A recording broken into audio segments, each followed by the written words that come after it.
cahana şükür et. Niyeti peli tutdu verilen hakka şükür et. Kadir bilmedi her bir kişi yaxşılık kim verdin işi. Ömrümüzün bu hırgaşı sağa canına şükür et.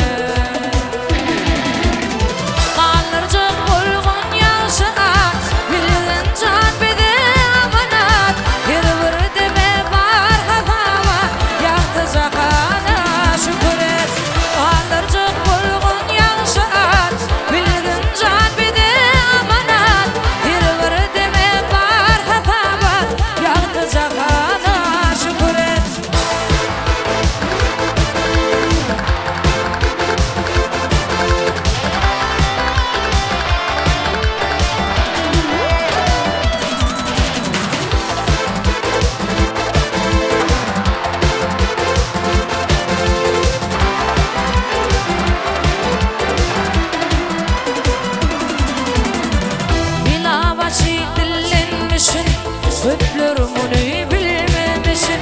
Hep gıybat yol almamışsın. Her hal hakkıda şükür et.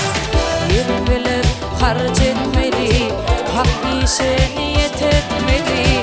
İlkime tercih etmeli, kadir bilyane şükür